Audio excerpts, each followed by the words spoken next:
নতুন বছরে বাংলা অসমকে উপহার রেল মন্ত্রকের। গুয়াহাটি থেকে হাওড়া চালু হচ্ছে প্রথম বন্দে ভারত স্লিপার ট্রেন। চলতি মাসে চালু হবে বন্দে ভারত স্লিপার ট্রেনটি। স্লিপার ট্রেনটির উদ্বোধন করবেন প্রধানমন্ত্রী মোদী।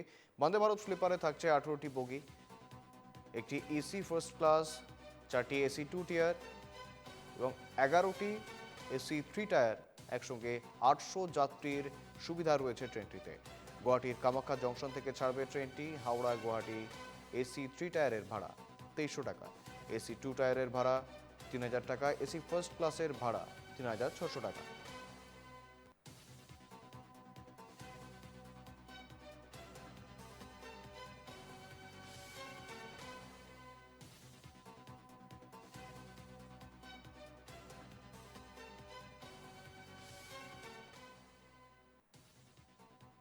আমাৰ সকলোৰে বাবে এটা সুখবৰ, নৱবৰ্ষৰ এটা উপহাৰ, নতুন বন্দে ভাৰত স্লিপাৰ ট্ৰেইন। আৰু উল্লেখযোগ্য কথা যে ভাৰতত এয়া প্ৰথমবাৰৰ বাবে যোনটো বন্দে ভাৰত স্লিপাৰ ট্ৰেইনৰ আৰম্ভণি হৈ আছে আৰু প্ৰথমবাৰ এই নতুন ট্ৰেইনখন গুৱাহাটী হাওড়াৰ মাজত চলিব। গতিকে অসমবাসীৰ বাবে আৰু পশ্চিমবংগৰ সকলোৰে বাবে ইয়াতে এটা খুব সুখৰ খবৰ।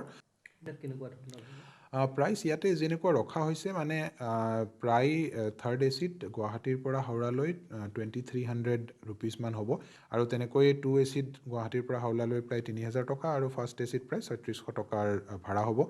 এই ট্ৰেইনখনত মুঠ 16টা কোচ থাকিব, তাৰ ভিতৰত 11টা থাৰ্ড এচি কোচ থাকিব, আৰু যাতে সকলোৰে বাবে সুবিধাজনক হয়, আৰু লগতে 4টা ছেকেণ্ড এচি আৰু এটা ফাৰ্ষ্ট এচি কোচ থাকিব।